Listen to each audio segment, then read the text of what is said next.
Hi, this is Theo Broughton, and I want you to know that the Dabo Sheffield Center is the happiest, healthiest, and most supportive center in our community. But I also need you to know that the happiest day is the second Saturday of every month when Hood Research meets at the Dabo Sheffield Center, 12048 Grand River on the corner of Wyoming. Our meeting begins at 2 p.m. This center is where you meet all of the important people. Join us at 2 p.m. on the second Saturday. See you there. This is Bruce Simpson, your City of Detroit Ombudsman. I am here to address all of your complaints and concerns. If you need assistance regarding city services, please contact my office at 313-224-6000 or contact us via email at ombudsman@detroitmi.gov. This is Bruce Simpson, your City of Detroit Ombudsman. You can have your own party on TV. Party with R.J. Watkins and the TV33 family. Feedback. Hi, this is Theo Broughton. And I am Thabiti Mpinga. Inviting you to join us each Monday at 9 a.m. for Feedback, A positive image production by Hood Research. Encourage others to tune in each Monday on Comcast Detroit, Roku, Amazon Fire TV, watch WHPR TV Network anywhere. and take us along with you. Feedback.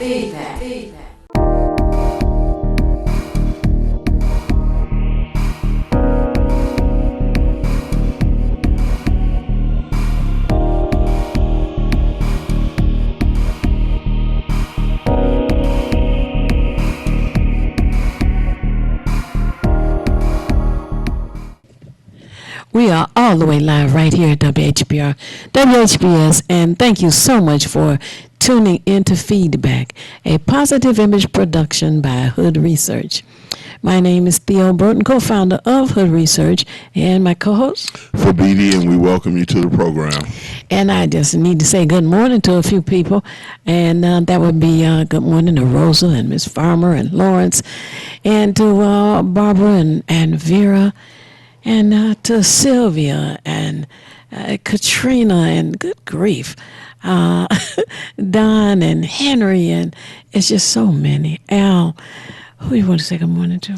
Say good morning to Brother Shane, Sister Jackie. I'll see you this week. Both Sister Jackies, hello. Brother Fred, Cheryl D., Sheila Ragland, and I always ask you to have your family, friends, neighbors, co-workers to tune in, and also have pen and paper handy for information you may want to record. That's right. And I want to say good morning to Jay, way on the east side, and to Les, way on the west side. And we have with us this morning a guest, and Richard Clay. Some of you know Richard Clay, some of you don't. So, Richard, thank you for joining us this morning, and tell our viewers, who is Richard Clay? Okay, thank you, and good morning to both of you. Morning. Good morning to all of our viewing audience. I am a longtime Detroit resident activist, and coming back here, it's like coming to WHPR, it's like coming back home for me. I did a lot of shows down here in the past. I am as a former teacher for Detroit Public Schools. I'm an author of several books that I've written on our challenges and our duties, responsibilities in terms of educating young black males. I am a life coach, activist working with many different organizations here in the city. Currently right now, People for Utilities Reform. I work with one of the focus groups that is operating out of the Charter Revision Commission to revise the charter for the city of Detroit. We have the focus group for people with disabilities, and we're trying to get an Office of Disability Affairs put into the city charter. And I do work with my own website, which is blackboysincrisis.com. So this is a little bit of what I do. Yes, a little bit. Man, you are busy. What grade levels did you teach? I taught at Northwestern High School during most of my teaching career, and I taught primarily 10th graders. That was my grade where I was, specializing. I had some 9th and some 11th. I tried to dodge the 9th for the most part. Oh, my goodness. So mostly 10th and 11th graders. Oh, wow. Now, did you find that with your 10th and 11th graders that they were easy to direct to let me start this all over again. I find that most people fall into a job or a career. And there is a test. They've changed the name of it, but I'm sure there's one on the internet that gives a person an opportunity to key in the things that they like, things they're interested in, things they may or may not have skills in. And at the end of all of that, it gives you suggestions as to what jobs or careers you might investigate to see if you would be interested. Right. Did you find that your students were easy to receive suggestions from you?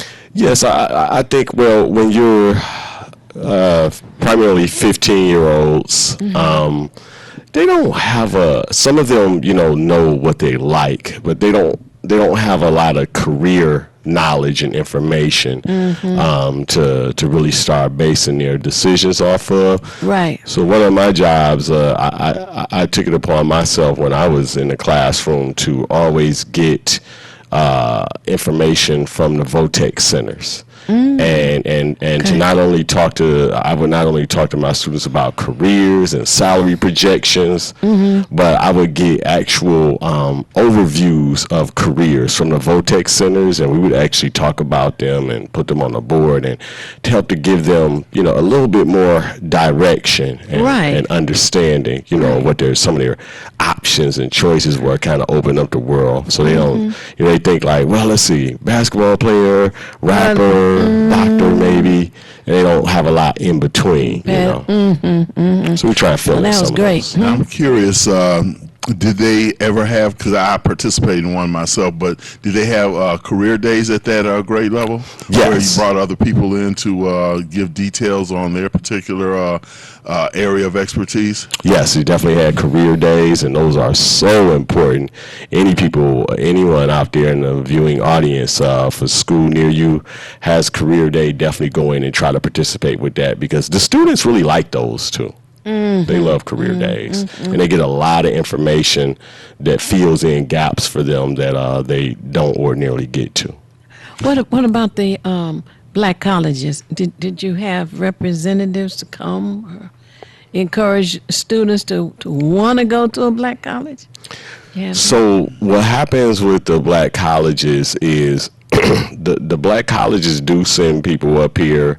Normally they focus on certain schools. They don't get around to all of the schools. And what happens is it takes your school usually has to have a good guidance counselor or some good educator, usually someone who's working with the high school seniors, or if it's a middle school, the 8th graders sometimes, and they will take tours. They will put together tours and take the students on a trip, and they'll go and tour a couple of the black colleges, and those always work out well with students gaining interest in those institutions. Yeah, I was involved in that. It really was a lot of fun, and we went to 10 different colleges. Okay. And the students, wow, at first, well, let's stop for pizza. Just what they've grown up with. Not really so interested. But once they got to the campuses and saw what they had to offer, it was like, hey, I want to come here. Right. Once they heard the bands, they don't have a band up here that touches the ones in the South. Not at all. There was one brought here a few years back, maybe, 12 years or so, and they were from Florida A&M. And the students around here never saw or heard of, of such music, such performance. And a number of them were, after that, interested in, in going to the school. But the information, the encouragement, the focus in on the student is beautiful. They seem to have more opportunities for counselors who care, because some counselors up here in the colleges and the high schools, etc., too often they seem to be more concerned about their paycheck than the student. Definitely. But hopefully, they'll get better. I think too, when the students, sometimes students hear, like they hear things about attending a black college, and they're just kind of like,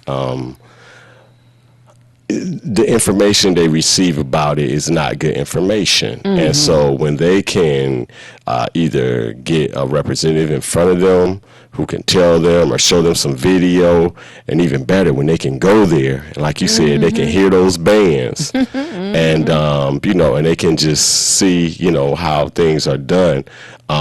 It's more impressive to them even than when they tour traditionally white institutions, because if you've grown up in Detroit, Pontiac, Flint, Inkster for the majority of your life, and then you walk on to one of the traditionally white campuses where black students comprise maybe 2% of the population, 5%, you're in total culture shock, right? And and you're almost walking around like, I don't even know if I belong here, And so they have a totally different feeling when they walk on to the campus of a black institution sometimes. Right. Yeah, and the other ones there, you're a number and income for them. David, you were going to say something? Well, one thing I'm proud to hear that when you mention that, I think about, the fact that even when you mention the cities, that our children don't have that exposure to the greater world. They're locked within the neighborhood they live in and the school that they happen to go to. So the exposure to black colleges, and even having a black male teacher as yourself is something that I think makes a strong impression. I'm very happy and proud about that. I considered teaching at one time, but I've kind of veered away from it, but it was something that I felt was important. I wanted to ask you, two things. First, when you mentioned the ninth graders, you kind of laughed and you say you try to avoid them. I wanted to know what's the story behind that, because they got my attention. Well, so part of it is me. I am so I taught social studies. And I love interaction. I always love interacting with my students and prompting them to go higher, challenging them where I could, and in every level, including their maturity level. Always trying to get them to raise that. So if you think of a high school, we go from 9th to 12th. And so the ninth graders always come in, and they're just fresh out of middle school, and in many ways, you can tell, some of them are still holding on to what was going on in middle school. And so the first month, as well as trying to get the ninth graders to get used to the school, the new culture, the new friends, the new teachers, the added homework, you're just trying to, it's a lot of trying to break them in and getting them used to the new culture. And so I always prefer let me add the 10th graders, because they already broke into the new culture. Right. That's 1 month that I don't have to, spend like that. So, and they're easier to dialogue. Much easier to dialogue with. The maturity level is a little bit more. I think the teachers feel the same, though. If you go to middle schools where it's 6 through 8, teachers are probably like, let me add the 7th and the 8th graders. Usually the rookies gonna get the 9th graders. That's kind of how it goes. Or the people who just like working with the younger, Now there were some other areas you had spoken about the city, and there's a group organization that's asking the city council to weigh in on a disabilities office or something? Tell us about Office that. for Disability. Right. So, first of all, let me just say I want to make sure that as I was talking about the organizations that I'm involved with, let me just say that I'm a longtime member of the National Federation of the Blind, which I am a totally blind person. And and so and my work with the National Federation of the Blind led me to one of the projects that was going on as Detroit prepares to rewrite its charter, which happens every few years or whatever. There's a big charter rewrite going on, and so I was participating in the coming up with initiatives to put into the new charter, and I found out that there was going to be efforts to create a Office of Disability Affairs within city government here in Detroit, something that they have in about a dozen or so cities, big cities around the country have one. Okay. We've never had one. Wait, stop there. You are a part of the focus group for the Charter Commission? Yes. Okay. So the Charter Commission, in order to get its work done, they organize themselves until they have several different focus groups to help them to get that work done and go out and write proposals and then bring it back to the Charter Commission. Well, totally volunteer. Totally volunteer, believe me. And they get a stipend to argue, but go ahead. They get a stipend and they do a lot of arguing. Oh boy. Okay. So we've done our fair share of arguing on our focus group, but we get no stipend, no food, no lunch. Oh Lord. It's but it's all good though. And so one of the things that your focus group has already written up, yes, is a office for disabilities to be it would be under the mayor, but go ahead. Right. So the interesting thing is the proposal. We did a lot of research. We had people go and visit other cities. We had universities get in and assist with the research. This was not a overnight thing. I mean, we worked for months and months on this proposal, developed it, put it together, and then we took it. We presented it to the Charter Commission, City Council, and the mayor. And it's two ways to go about it. The major way is we want it put into the charter, enshrined it to the charter where it would become city law, regardless of who's on city council and who is the mayor.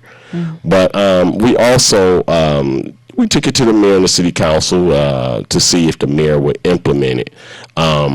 Before, because the city charter will be passed and voted on in 2021. And then we'll be ready in 2021. It'll be voted on, I believe, in 22, and then it'll be implemented around 23. So some people were like, let's go to the mayor and see, if we can impress upon him the need for this. And this office would represent everything from making sure that this city is accessible to people with disabilities. This city is avoiding major lawsuits that it always gets into with people with disabilities who don't have access or who are discriminated against in some form. And it would represent all of the various disabilities communities in terms of city services. There would be people to represent and make sure that people who are blind, deaf, physically impaired, in wheelchairs, suffering from autism, mental impairments, or any of the many, many forms of invisible disabilities would still have adequate services and access to city government affairs and buildings and things like that sometimes go up under the fall through the cracks. Did you review anything that Miriam Mahaffey did? I did not personally, but our focus group did. Yes. Yes, there were some things that had been. There were initiatives that had been done here in the city in the past. There just had never been this office created, and Lisa Franklin of Warriors on Wheels, they participated in our focus group. They had in the past. At the last charter revision, they came up and they tried to get a write-in for this type of office, but they were told that the revision had preceded they were, it was already too far gone for them to get it in. So we were like, well, let's get it in this time. And we took it to the mayor. And at this point, we're doing pretty good at the Charter Commission. There seems to be a lot of people in favor of it. We did a lot of work. We got newspaper articles. We had town halls. We got a lot of support for it.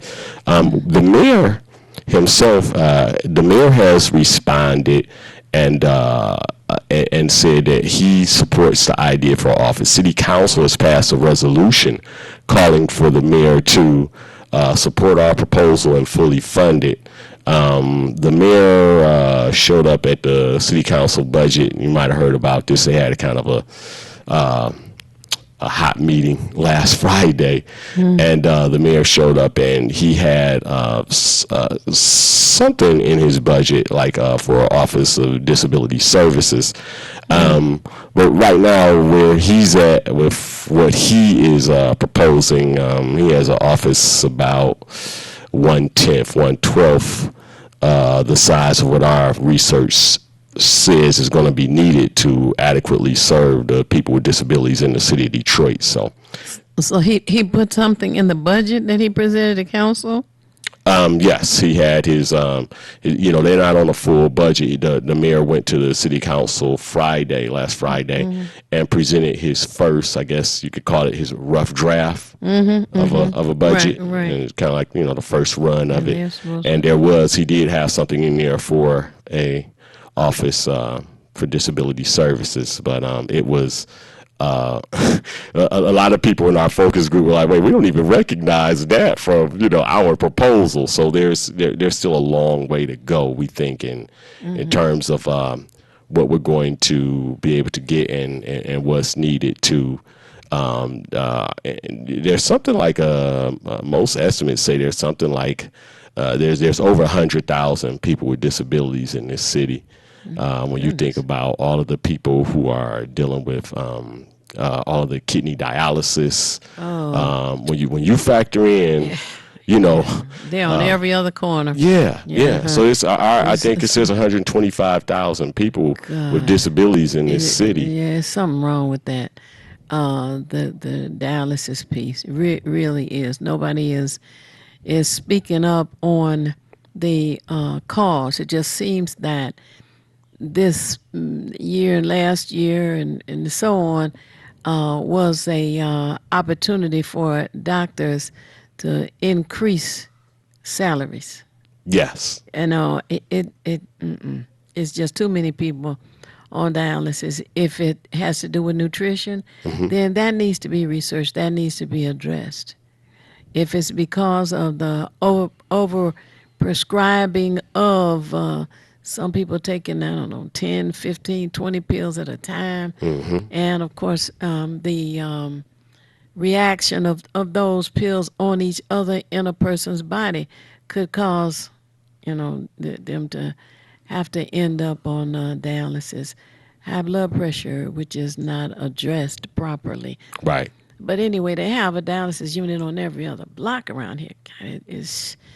it's something that definitely needs to be addressed and researched. Now, the question as far as the office, if you don't get a response, are you all willing to put it on the ballot? Don't answer that. We got a caller on the phone. Okay. Hello, caller. You're on the air. Would you share your name and how you're viewing us, please? I can't view y'all, but I was calling to give some good information announcements. Okay, go ahead, Okay, tree Ashkenazi program, trained, certified, and employed. The Greening of Detroit seeking applicants to enroll in an 8-week training program to be certified. What they call that, Tree Ashkenazi. Artisan. Artisan. Artisan. Yeah. So the phone number is 313-285-2251. 313-285-2251. Okay. Join the 2020 census team. They're going to have March the 11th What's that? What day is that? Oh, that's on a Wednesday. Wednesday, March the 11th, from 1 to 3 at Butzel Family. That's 7737 Kercheval. I don't see a phone number on this flyer, but they're going to have they online or, come here, and they're working with those. You can apply on site. U.S. Census recruiters will be available. So you're saying if you want to work for the Census Bureau, there's an opportunity to apply for employment at the Butzel Center on Kercheval and Van Dyke, right? Yes, 7737 Kercheval. 7737 Kercheval at Van Dyke. And it's at what time on the 11th? 1 p.m. to 3 p.m. 1 p.m. to 3 p.m. That's this coming Wednesday, March 11th. Okay. And what else? one more for free tax foreclosure prevention and counseling. It's Tuesday, March the 24th, 4 to 7 p.m. at the Butzel Center. I'm trying to see if the phone number here so you know what to bring. Okay. They're going to have on-site counselors for those who are in tax stress, delinquency. The number is 313 236 3528. 313 236 3528. And call so you know what to bring, because United Housing Coalition, Neighborhood Services, they're going to work with those that are in distress. Okay. So if someone is afraid of their home being foreclosed, they can get assistance, right? At the Butzel Family Center on Kercheval and Van Dyke, and give the date again. Homeowner Property Tax Assistance Program, formerly known as Poverty Tax Exemption. So come on down. The phone number is 313-236-3528, and that's at the Butzel 7737 Kercheval. And the date again. 4 to 7 p.m. at Butzel Family Center, Tuesday, March the 24th, 7737 Kercheval. Okay. Homeowners intended any stage of foreclosure or tax delinquency strongly encouraged to attend. Okay. Get down there, people. Yes, very good. Get down there. I've got a follow-up slide. So what was the first one was for, I believe you said Artisan. I got the phone number. I just want to give you that. I'm sorry? Yeah, the tree artist. Thank you for helping me explain it. Yeah, and it's trained, certified, employed, and it's 8 weeks training program. And you call that number to get scheduled, because they have different schedules for the different parts of the training. Now, Artisan, does that have to do with like skilled trades, or I'm just curious because I just want to be sure? Yeah, it's the greening of Detroit, so they're I guess it's dealing with the trees, outdoor, CPR, first aid, hour safety training, landscape, technical certificate, financial literacy, work readiness training, and you can earn a stipend up to $800. Oh, that's a nice stipend. Yeah. You got to pass the drug argue, test, right? screening and physical. Oh, okay. Wow. That's good. And you got that phone Registration informational Monday through Wednesday, 10 a.m. to 2 p.m. So get that number and find out about the greening of Detroit. Trained, certified, employed, certified landscape technician. And the other one is the tree artisan program. Right. Okay. That's wonderful. You're welcome. Thank you. Thank you for sharing that information. I love y'all. Right. Okay. All right. And now the question we left off. Then you were going to answer. Okay, so yes, we are prepared because, I mean, we really felt that we presented a proposal for a full office. We were told the mayor had this proposal for, I guess you could say, some disability service. So we tried to negotiate. We took our proposal, trimmed it down everywhere that we could. We presented, kind of like a negotiated counter proposal. Like, okay, well, here, take a look at this. Here, we'll put in just the very necessary positions and services, try and get this office jump started. Maybe we can build it out later. Right. The mayor went back to the budget with his same original proposal and said, this is what your office could look like, and we'll build it out later. And his proposal had basically 2 positions in it. It's like a 2-position office inside of another office. And we're like, there's 125,000 people in the city that this office needs to serve. If we're going to put 2 people over there to serve them, what are we doing? Are we just doing this here on paper or in name, or are we really trying to address some problems and services? And that's one thing that we don't want to do is and get people to believe that we're going to address access, employment, transportation, and then have some big old thing and, 1 or 2 people get some jobs, but then we don't really address any services. Right. So we're not going to, the mayor can do whatever he wants to do. You know how that goes. But we're going to continue to, number one, fight to get it into the charter, which we'll put it on the ballot, because the charter commission once they finish with the new city, all their recommendations for the new charter, that charter goes on the ballot and gets voted up or down. Right. What about ARC? What services do they offer? You familiar with ARC? I am familiar with ARC, but I know 1 or 2 of the people that work over there, but I don't know a lot about ARC. I do know that one of the ARC's representatives has come over and been active in in our focus group at times. So they have been represented, and they definitely support the creation of an office of disability affairs in the city. Right. Because it's trying to draw all of something that will be an umbrella for all of the disability groups. Right.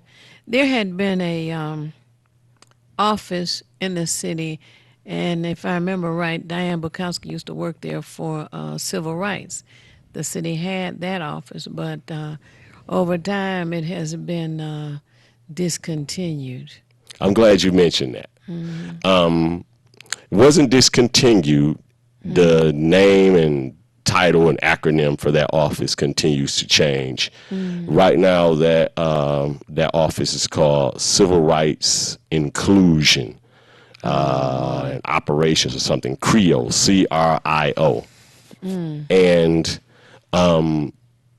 we want the Office of Disability Affairs to be as independent as possible. We would prefer to put it either under the Office of City Charter or to just put it in the city government and make it totally independent, almost like the Inspector General or the Auditor General's office is. In the mayor's proposal, what he has done is he has proposed putting it inside of CRIO, the Civil Rights Office. Okay. And some of what the Office for Disability Affairs needs to do will be civil rights related, but some of it actually has absolutely nothing to do with civil rights. Right, So we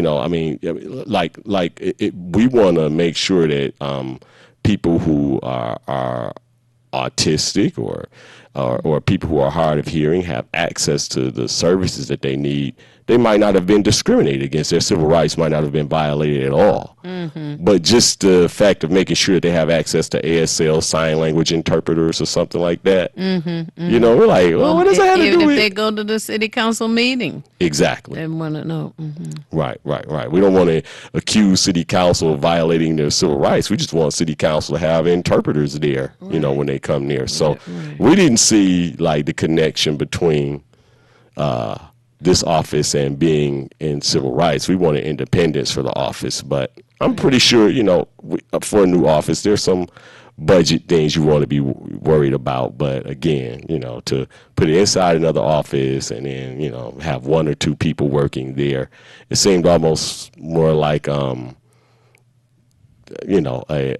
a real, it's like you're not really taking this serious, Right. Most cities our size have offices that range anywhere from 12 to 25 people working in them. Now, is this, would you say, from the research you've done on other cities, because you say they've already have these programs implemented? Number one, I guess, I know you guys pretty much follow the guidelines or whatever the platform or whatever the foundation or blueprint that they started is something that you introduced to the city council as well as the charter commission and the mayor. So I'm wondering, that's pretty much the scope that you work within, and your attempt is just to try to get these other entities involved. Now, you say the mayor can do what he wants, and we kind of know how that goes. Now, how does this charter commission seems to be kind of on board with it? Now, how do you find the response from the city council? Okay, so the city council response was very favorable. Like I said, they anybody can call them and get a copy of the city council resolution on this matter. They voted and passed a resolution. It passed unanimously, and they called for the creation of an Office of Disability Affairs. And we have a form of government that's a strong mayoralship. The council can, and it was a non-binding resolution, but it was still a resolution that was strongly worded, called for the mayor to create this office and to, quote unquote, fully fund said office. How many employees did you recommend in your proposal? So I love it. Y'all are asking all of the key questions. I'm getting right down to the brass tacks. So we propose in our original proposal, we propose that there be 20 employees in the office. But in our second proposal, which was a negotiated proposal, we proposed that there would be 5 full-time employees and 4 part-time employees, which gets you down to, you can call it 9 or you can call it 7. Okay. We still received a response of 1 to 2. So I don't know. You're familiar with RED, or where RED has a new name now? What the heck is it? Policy something or other. Somebody's always trying to change the name of a department or group. But RED was research and development. Yes. It still exists, just has a new name. How many employees are there? They serve the 9-member city council board. Okay, yeah. And so I don't know how many are in. There's people within our focus group who know that, but I don't. Well, the only reason I asked that question is because the mayor and maybe some councilman would bring up, you want to have 20 employees, but you've narrowed it down to 9. But we only have, I don't know, X number, I don't know how many are there. I think it was like 4 or 5 at one time. Don't know how many they have now. But I'm sure they're going to compare your request to the other departments and the staff in those other departments, and use that against your request. That's why I was asking that. Well, the main thing I think what was stated in the mayor's presentation Friday was that the budget is just tight. And so, they're going to use that regardless of what you say. The budget is tight. There's just not a lot of room, and we're just going to squeeze this right here into it. And yes, you're right. Then the next thing they'll do is they'll say, well, this department started out new, it has this many people and so on and so forth. But the point that if you're going to look at our research, clearly there really is not another department in the city that is equivalent to what this department is in its creation, that would do the type of thing that this department will be asked to do. I mean, like RAD goes and does research, and it's got a lot. I mean, no matter how many researches you do, I mean, it's like a two-way operation. It's doing research and then it's plopping it on the desk of this 9-member board. It does not have to interact with thousands of people and then be the intermediary between those thousands of people and the city government city attorneys. You know what I'm saying? It's just I there's no comparison at all. Right. For this office, between what this office would do and any other standing office. I got you. Well, the ombudsman does not have 20, and I'm not saying there's anything bad know exactly. about that. Right. What I'm bringing it up for is it would be used against you. Right. That's all. Only reason I bring that up. Definitely. The BD had another question. Well, actually, I wanted to go in another direction. I'm not sure how long we'll be able to have this, good brother, but there's something that you mentioned you're involved in, the Black Boys in Crisis. That really means something to me because of how many of our young men are caught up in the criminal justice system. Mm-hmm. And, I don't know if the statistic is 1 in 3 or 1 in 4, either on probation, parole, or have some paper on them.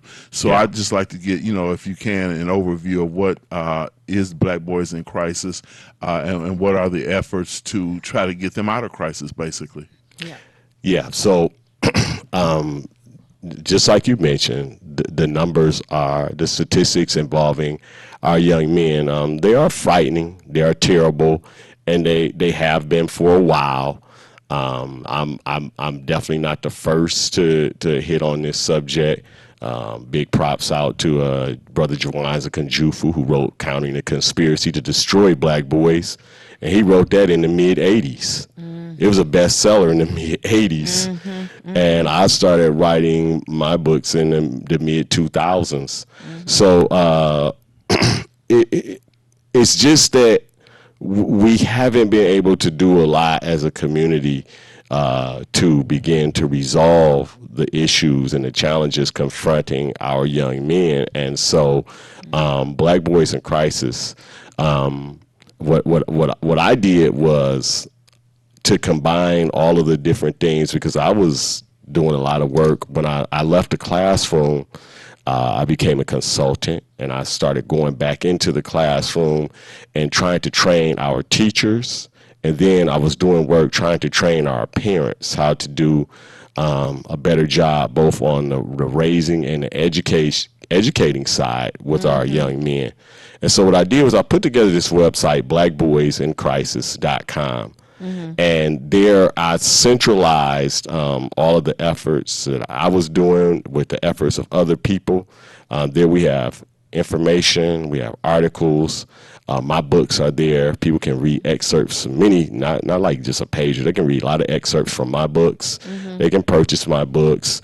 They can read many articles. We post all types of articles from people who've done the latest research on addressing the black male crisis. But even further than that, as the years went by, I said, look, I want blackboysincrisis.com to become like an institution. And I've had it since 2008. And now it's a Black history resource. It's a resource for teachers. We put all types of resources up there for teachers, parents, that are all free. We have a video library that has all the master teachers up there, from Dr. Clark, Dr. Ben, Dr. Claude Anderson, all of the master teachers. They're all up there with videos that people can access, learn from, study. Dr. Kunjufu is all up there. Try to make it a one-stop shop where you can get all this information. Plus, when the kids come home, not just the boys, the girls also, when they come home and say, we don't have any homework to do, we have the parents go on there. We have all types of educational activities. We have an activity resource where they can play educational games, puzzles. They can look up stuff for their science experiments and all of that. Oh, that's great. We want to talk about the 3 books that you wrote and how people can get to them as well. But first, I want to say that I was in a meeting this past Friday, and I was talking about the need in our community as it relates to education. And in the school system, somebody in this plot, it seems like it's a plot to me, took out phonics. Phonics has worked for generations. Sure did. And now they all of a sudden have taken it out. Right. Cursive. That's been taught for generations. All of a sudden, they've taken it out. Right. We have computers, so why do we need to know how to write? The dumbest thing I ever heard. You have to sign when you get your driver's license or your state ID. So now I guess they want you to put an X down. And the other two things, child development was taught in the classroom. Right. That seems to have been I took child development when I was in school, high school. In there for decades. And then the last thing is government. People don't understand the importance of learning about the process and the impact of politics and government and how it controls your life and how you need to get involved with it, you know. So we were talking about some possibility or something that we could do. What we want to do is make it out front. I mean, in your face. This is what we need.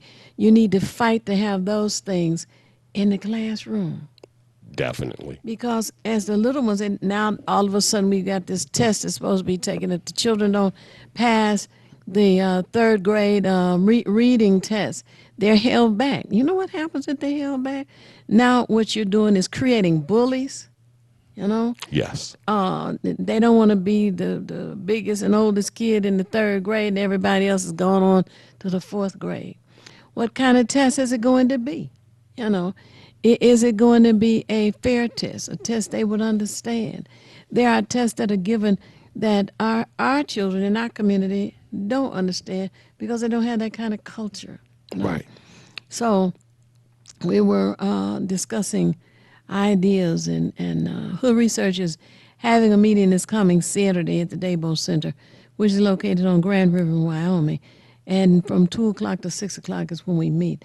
So we want to talk about that kind of concern this coming Saturday, and we're hoping that you may find some open time to come and join us. But Thabiti, you want to say something about that? Well, one of the things, brother, that you were saying, and it makes me think, like you said, you were able to have, I forgot the class that Theo mentioned that you said that you were participating in, but it makes me reflect on many of the classes I took. And then we were speaking earlier, you and Theo were discussing how the historically black colleges and universities and exposing the children to that. I look at the curriculum, the lack of curriculum now in terms of the cursive writing, food. I had commercial foods and some of those things. But the point that I'm making, and you can expound on this, is that when I was exposed to those type of things, it gave me a broader perspective of what my potentials could be. You know, we do have the academics, which we're going to have the science, the math, the English. You know, those are all requisites that you have to have in order to be able to graduate. But I thought about how all these extra classes like wood shop, metal shop, and all those wonderful things were a part of it. And when I look at the Boys in Crisis, mechanics. Yeah. So when I look at when we talk about children in crisis, I'm gonna say young men and young women who are in crisis, if they're not exposed to anything outside of the academics, then that it's a dull experience because you don't get a chance to see what your creative side can do.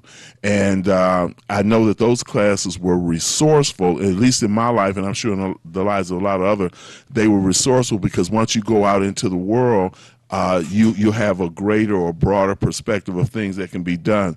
So now I don't know if the Black Boys in Crisis has or addressed it. Like you said, there's a lot of literature, and I remember a book by Hakeem Madhubuti where I believe it was called Black Teenagers, Obsolete and Dangerous. That's kind of a paraphrasing of the title, but it kind of shined a light on how young men are not brought up with these tools that they need, similar to what you're saying with Kwanzaa Kunjufu, who address that. They're not brought up with these extra skills or tools that they need so that they can figure out how do they fit into the future, what is their future going to be like, and how they can fit into the future of society.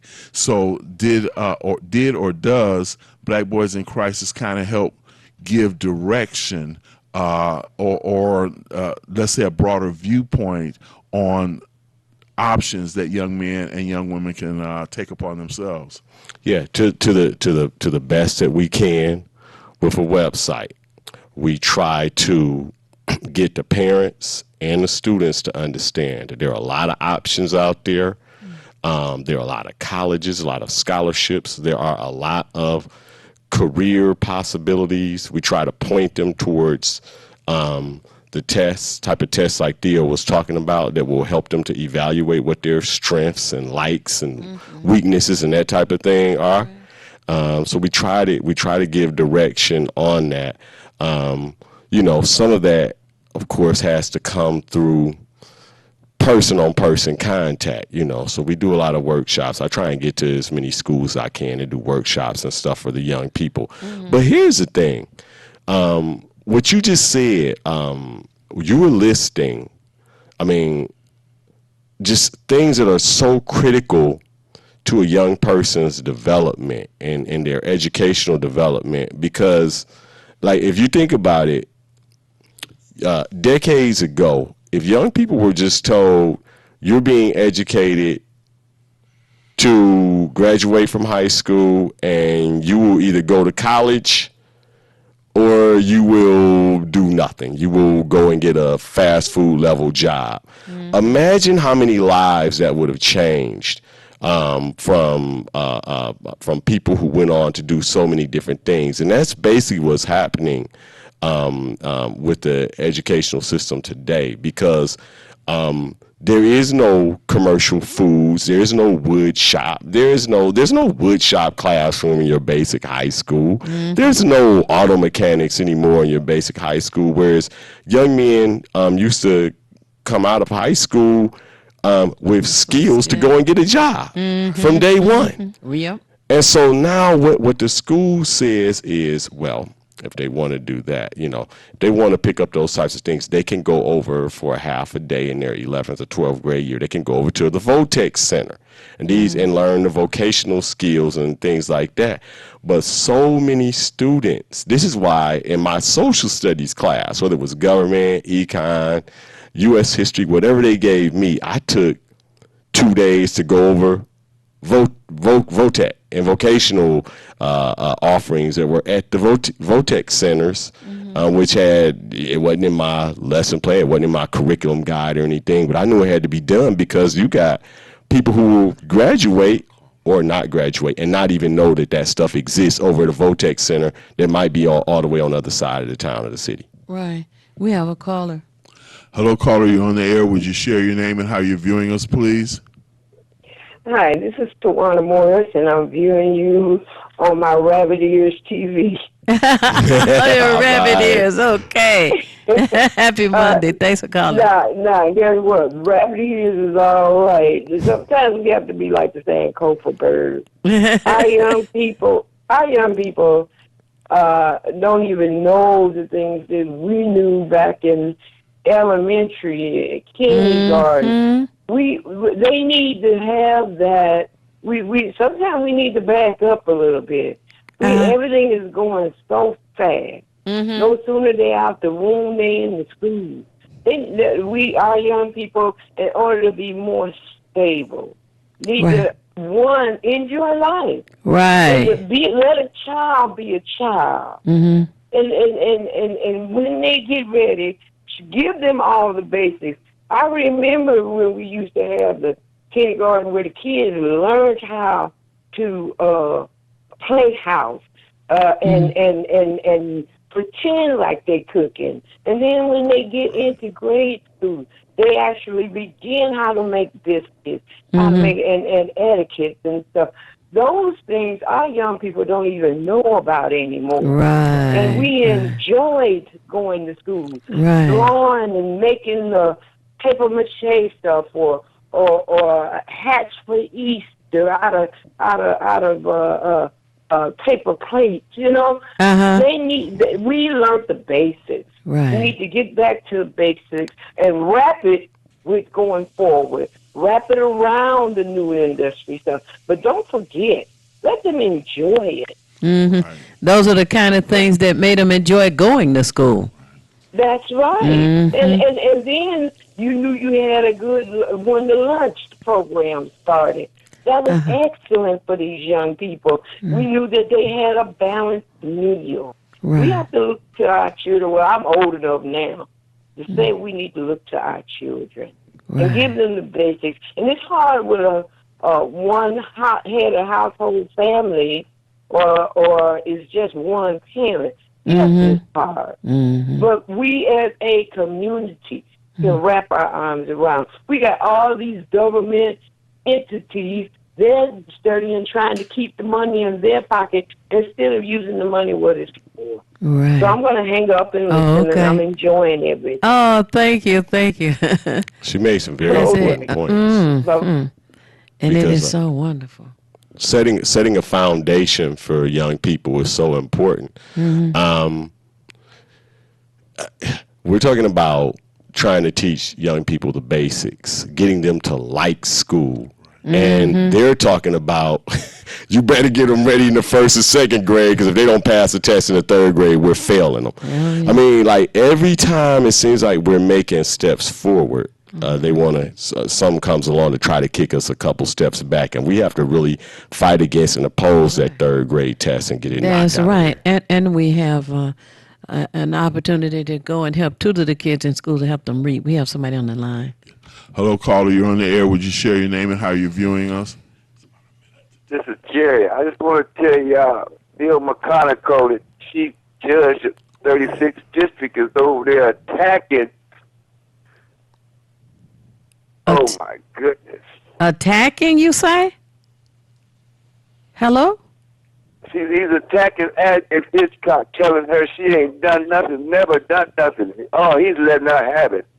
Somebody must have got to him and told him to get to her. Oh, boy. That's going on right now? Hello? Oh, wow. Wow, okay. We are going to take a station ID break.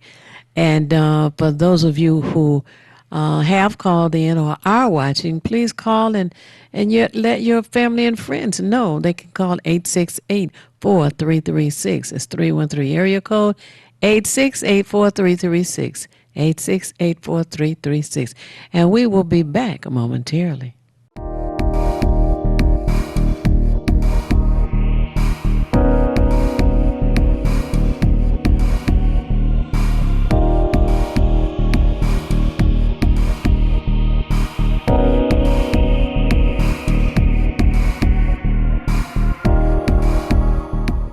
You're watching WHPS, Highland Park, Detroit.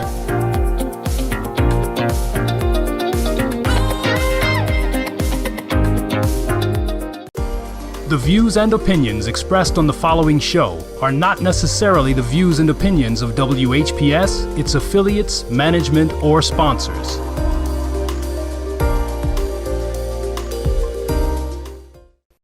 .7.3 FM, WVIE. How would you like for this to be you? Well, it could be. If you have the desire to be an independent radio personality, paying yourself, this is your chance. WVIE 107.3 FM and WHPR 88.1 FM are looking for people with outgoing personalities who can attract sponsors. Launch your career on a radio station with the latest technology in broadcasting. WVIE 107.3 and WHPR 88.1. If you're into talk, R&B, oldies, jazz, gospel, or soca, Radio We Can See is where you need to be. 88.1 FM, WHPR. Have your own radio show. Block time is available. Call 313-868-6612. Radio We Can See, broadcasting live in the Virgin Islands and Detroit. Find us on Comcast Channel 90 and worldwide on Fire Stick, Roku, Apple TV, and all of your favorite platforms.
Thank you for watching our Comcast cable lineup between 7 a.m. and 12 noon. To continue watching your favorite shows on TV 33, download our app, WHPR TV Now, or get your favorite programming 24 hours a day, 7 days a week on Roku, Fire Stick, iPhone, and Alexa. Tune in when we're broadcasting live on Channel 15.2, and afternoon, watch us on all of your favorite devices. And if you'd like to have your own show, Block Time is available.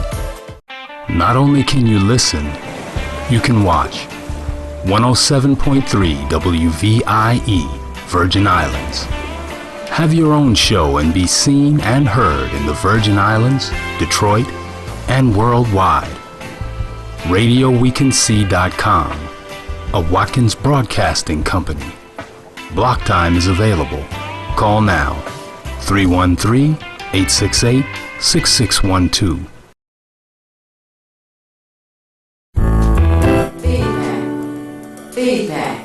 Feedback. Hi, this is Theo Broughton. And I am Thabiti Mpinda. Inviting you to join us each Monday at 9 a.m. for Feedback, A positive image production by Hood Research. Encourage others to tune in each Monday on Comcast Detroit, Roku, Amazon Fire TV, watch WHPR TV Network anywhere. And take us along with you. Feedback. Hi, this is Theo Broughton, and I want you to know that the Dabo Sheffield Center is the happiest, healthiest, and most supportive center in our community. But I also need you to know that the happiest day is the second Saturday of every month when Hood Research meets at the Dabo Sheffield Center, 12048 Grand River on the corner of Wyoming. Our meeting begins at 2 p.m. This center is where you meet all of the important people. Join us at 2 p.m. on the second Saturday. See you there.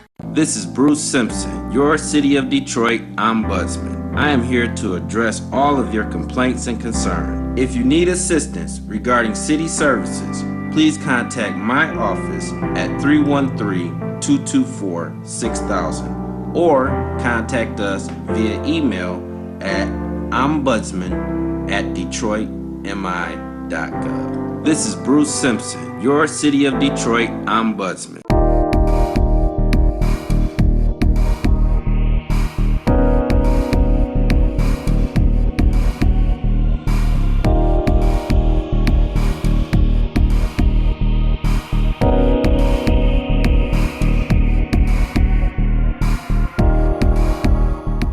Vote no, vote no, vote no. No. On the DIA proposal. DIA stands for Detroit Institute of Arts.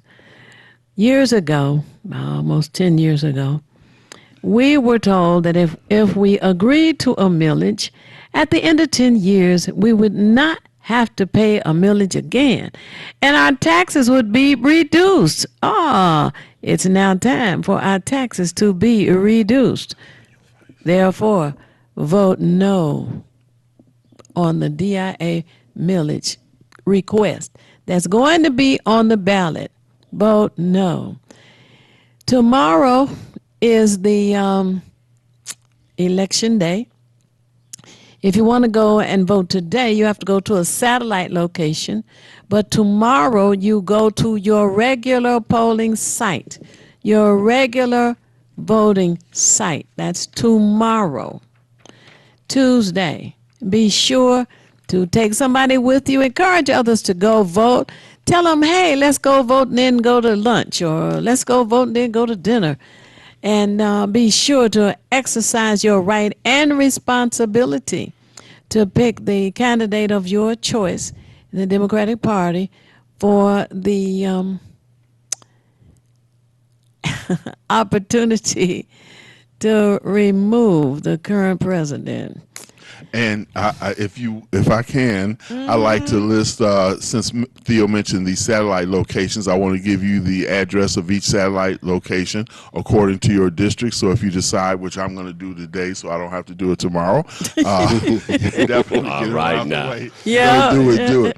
So if you're in District 1, you can go to the Wayne County Community College District Northwest Campus, which is located at 82 8200 West Outer Drive. Again, that's the Northwest Campus at 8200 West Outer Drive near the Southfield Service Drive. If you're in District 2, you can go to the Northwest Activity Center, which is located at 18100 Myers Road. That's near Curtis. Again, that's District 2 Northwest Activity Center, 18100 Myers Road. If you're in District 3, you can go to Farwell Recreation Center, located at 2711 East Outer Drive. Again, for District 3 residents, you can go to Farwell Recreation Center, located at 2711 East Outer Drive. If you're in District 4, you can go to the Wayne County Community College Eastern Campus, which is located at 5901 Connor Street. Again, that's the Eastern Campus of Wayne Community College, 5901 Connor Street for District 4. It's across from the city airport, now called Coleman A. Young International Airport. Keep that in mind. That's a landmark, you know. District 5, you can go to the Department of Elections, which is located at 2978 West Grand Boulevard. That's across from the Fisher Building. Again, the Department of Elections, 2978 West Grand Boulevard for District 5. You can also go to the Detroit City Clerk's office, which is at 2 Woodward Avenue, Suite 200, which is the Coleman A. Young Municipal Center. That's for District 5. District 6 can go to the Wayne County Community College downtown campus, which is located at 1001 West 4th Street. Again, that's 1001 West 4th Street for District 6 residents. And finally, the District 7 residents can go to the Adams Butzel Recreation Complex, which is located at 10500 Linden Street. Again, for District 7 residents, Adams Butzel Recreation Complex at 10500 Linden Street. Now, the hours are from 9 a.m. to 4 p.m., so make it a point to get your souls to the polls. Excellent, excellent. Now, we wanted to have you mention the books that you have written, names, and how people can obtain them. Okay, so of course we used to do bookstores, and you know what happened to the bookstores. Yeah. You can check one of the books they have on Amazon.com. They may have them as bookstores if you are looking, but mainly the books are available at blackboysincrisis.com. Okay. You can get the text version or order the print versions of the books. One of the books is entitled Addressing Black Youth's Self-Esteem Crisis. A second book is entitled Testimonies of Our Sons. It is a book where I basically interview young men who were high schoolers, and just let them flow freestyle and give their take on girls, teachers, school, the law, prisons, you know, and how they felt about all of that, and how they felt they fit in the in this educational system. Okay. And then there is my largest book and really my main piece of work, which is entitled Raised Wrong, Educated Worse, Addressing the Troubled Behavior of Our Sons. And this, I can remember I was in Washington, D.C., and I was sitting on a panel with Jawanza Kunjufu, and we were both talking about these issues related to young black males, and Jawanza Kunjufu pulled out a copy of my book and said, you know, this is the book. All of y'all got my book, but this is the next book that y'all should have. And I like to pass out, you know, like, man, for real. To be acknowledged. Dr. Kunjufu, yeah. To be acknowledged by him. That was wonderful. Give the name of that book again. That one is Raised Wrong, Educated Worse, Addressing the Troubled Behavior of Our Sons. Okay, and it's available? Yes. Where? It's available, like I said, you can get it on Amazon, or you can get it on my site at blackboysincrisis.com. Gotcha. And I have to ask you, I only got the first part, for the first book, Addressing Black Youth, I believe you said? Addressing Black Youth's Self-Esteem Crisis. Okay, that's yeah, and in that book, I definitely deal with both our young black males and our young black females. Okay. Okay, yeah, I just want to make a note of that, and I want other people, because sometimes we'll have you repeat something twice, just like a phone number, to make sure that people got it. And I'm a writer, so I'm always trying to make sure I cross all T's and dot all I's. So I do appreciate that. Yeah, I'm also the type of person, because I'm an activist. If people really want to contact me, they can contact me at the phone number of 313-247-3301. Okay. Again.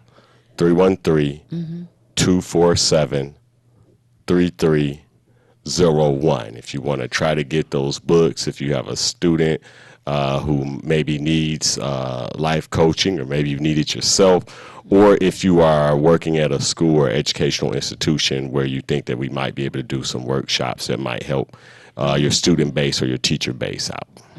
Okay. Now, time is always, but we get a good 16 minutes. So I wanted to ask you if you could give an overview of People for Utilities Reform. Okay. So People for Utilities Reform is a group that I started to, it appeared to me that the regentrification of the city of Detroit was mainly being done through the use of utilities.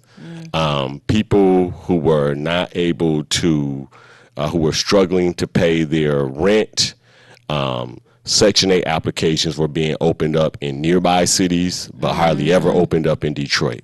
So people were automatically being shuffled out of the city and moved around. Right.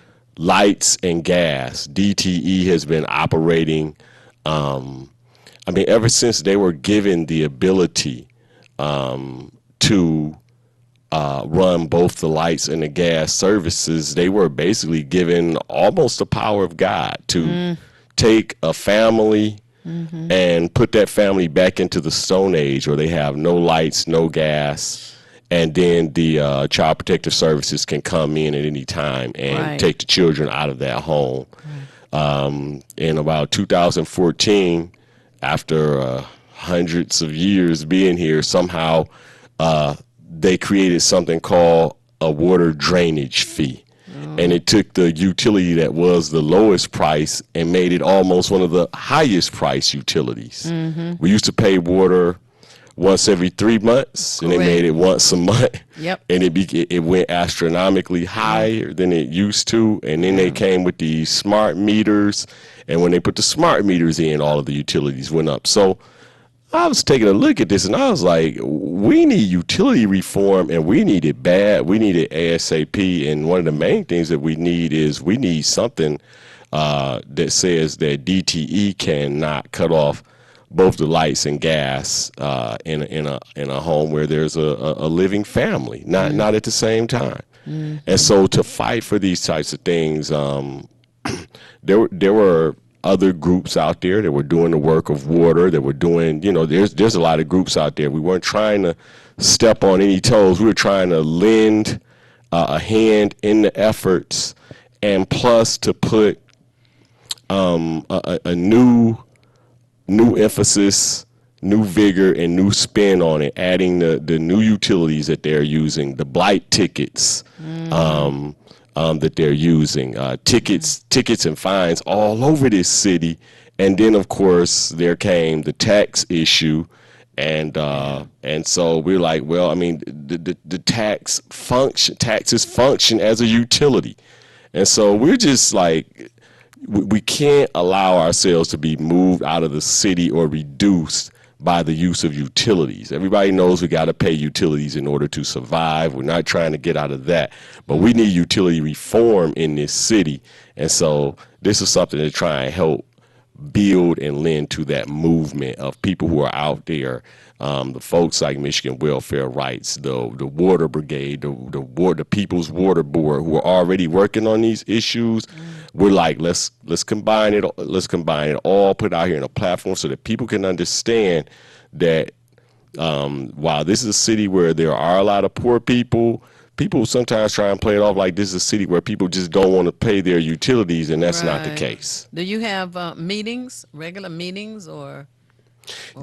Yes, we have meetings, and we have been we've been working lately. We've been doing a lot of work on the tax issue because we put together some recommendations to go for the tax issue, and so we've been working with the overassessment of taxes, which, part of what we've done, like we try to contribute sometimes where in an area where the contributions are not coming. So people are, you have a lot of groups that are right now, they're working, and their groups are working on tax credits. Some groups are working on to get money paid back to people who should have money paid back. Our contribution on this tax issue has been to get people to try and see the bigger picture. Like the newspaper article threw out a figure of $600 million in overassessment of taxes.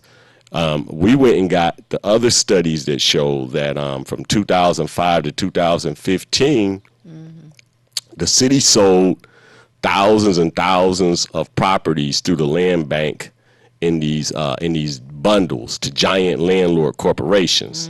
That's how this city became flipped from a home ownership city to a renter city, where the most of us are now renting. Right. And so when we looked at that and the fact that most of the landlords, the corporate landlords who bought these bundles, 100, 200, 300 houses at a time, they kept the best houses, profiteered off of those, let the other ones fall into disrepair and go back into foreclosure.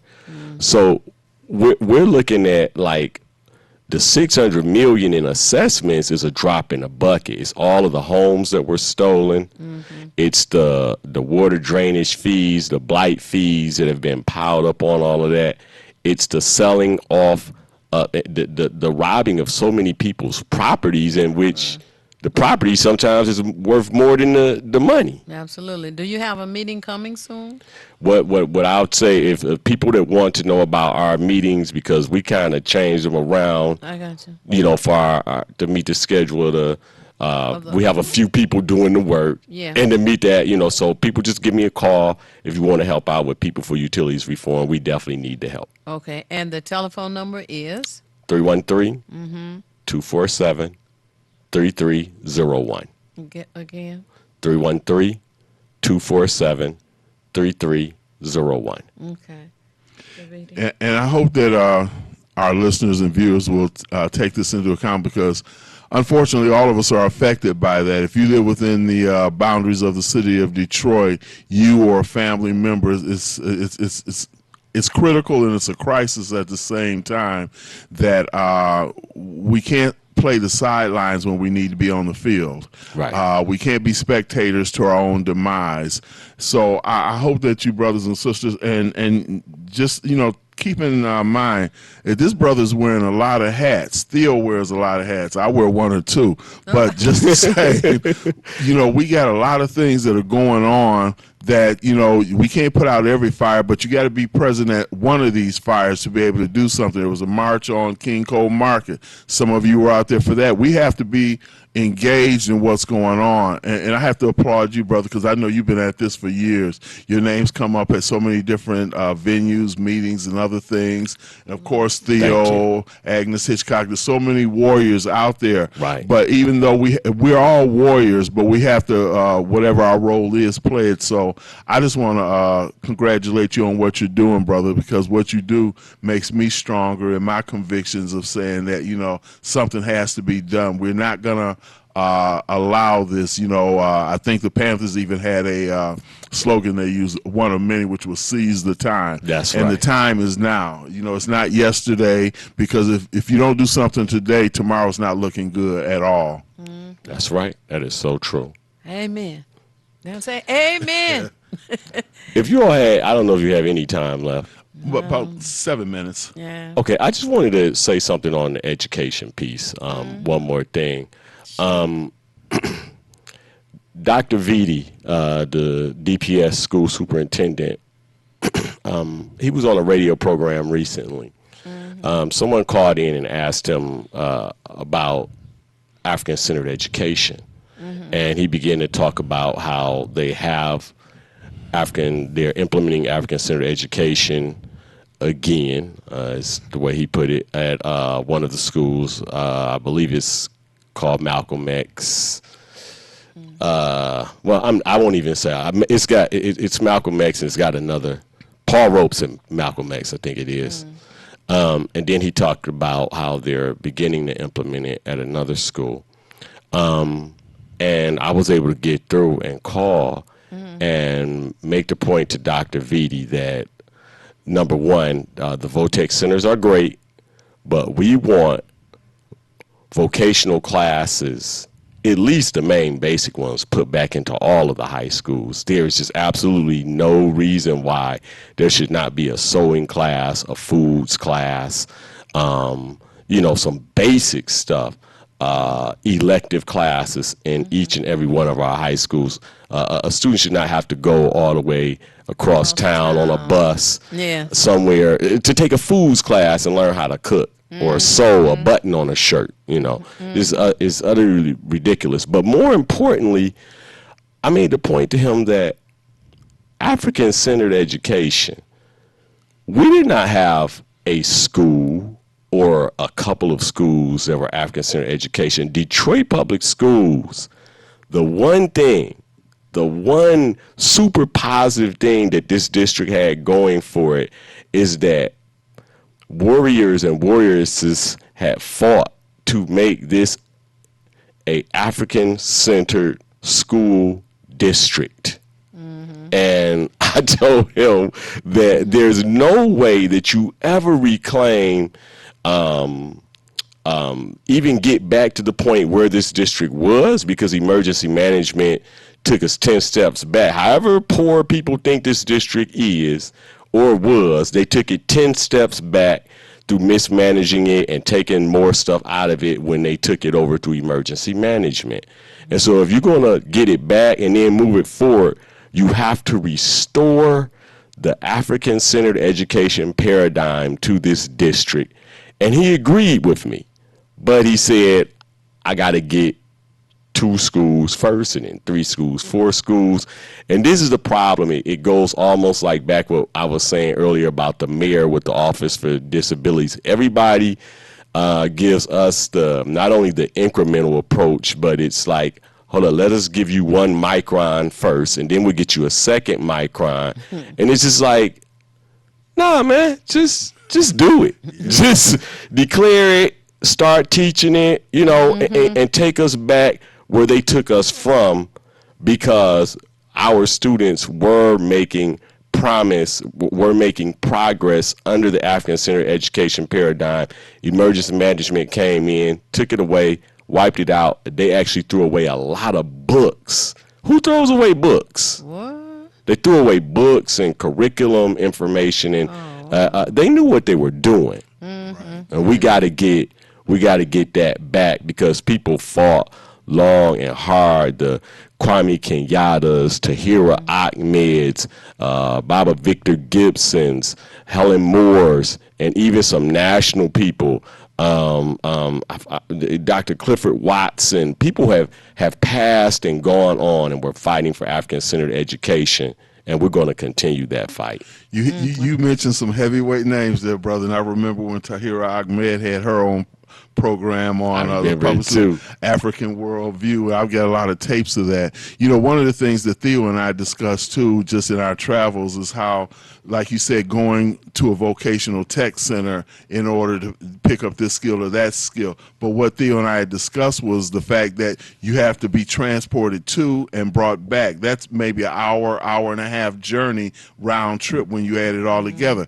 That's school time that is lost while you're in transport. So your idea of making it a part, even the basics, like you say, having some of the basics in-house at any in all particular schools, then you don't lose that travel time, because if you're, I don't know what's. Well, we got a caller. Let's get this in real quick. Okay. Hello, caller. You're on the air. Would you share your name and how you're viewing us, please?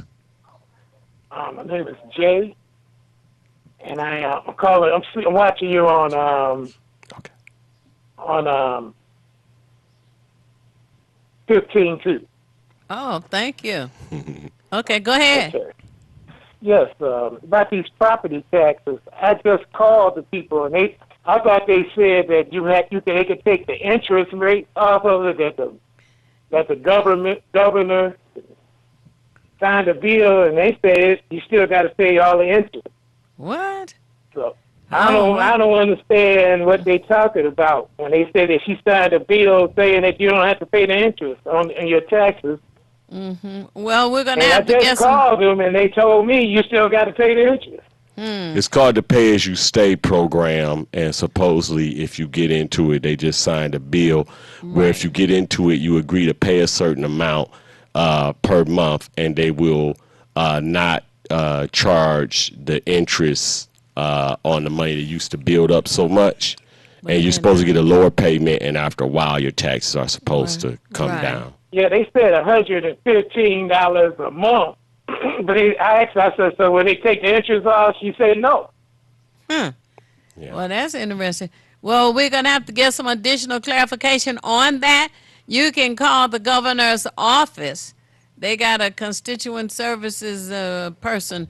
But call Lance and call the office and ask them to clarify for you. And we too will call to get some additional information and clarification, okay? Okay, thank you, ma'am. You guys are great. Thank you. Thank you. Oh, wow. We are now at the end of this wonderful conversation. I have been enjoying all morning all of the variety of subjects that we have covered. Me too. But I want everyone to know that Hood Research is meeting this coming Saturday, which is March the 14th. We meet on the second Saturday of each and every month. The location is the Dabo Center, which is on Grand River and Wyoming. I believe there are two buildings, and the parking lot's in between. We're going to be at 12,000 Grand River, Dabo Center, this coming Saturday, March 14th. Time, 2 p.m. until 6 p.m. 2 p.m. until 6 p.m. We also will have a gentleman by the name of Bob Cozy telling us about the Legacy Museum, which is located in Montgomery, Alabama, and what has been erected for our benefit. And as they say, never forget, never again. And the Legacy Museum is one of the things that we will have presented this coming Saturday. One of the reasons Hood Research meets from 2 until 6 is because there's a variety of information and speakers, lecturers, dialogue that goes on, and we get a lot of feedback. Funny the name of this show. From those who participate to tell us how much they enjoy attending our meetings. We also are expecting to present a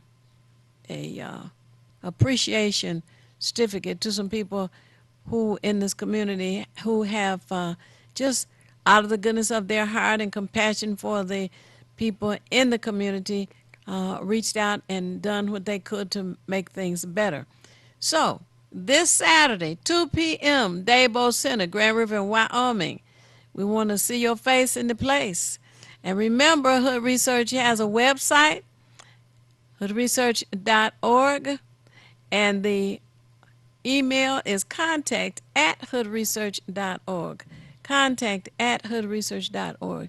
And the telephone number is area code 248-234-2371. Again, the telephone number for Hood Research is 248-234-2371. Thabiti? As I always say, number one, make sure you vote tomorrow. Also, make sure you participate in the census. And as I always say, if you want to be nothing, do nothing. But the only problem with doing nothing is you never know when you're finished. And remember, it's not necessary for you to know everything. What is necessary is for you to know how to find what you need when you need it. And join Hood Researchers. We seek out as much information as we can to help us all make better informed decisions. And tune in again next week. Peace. Thank you.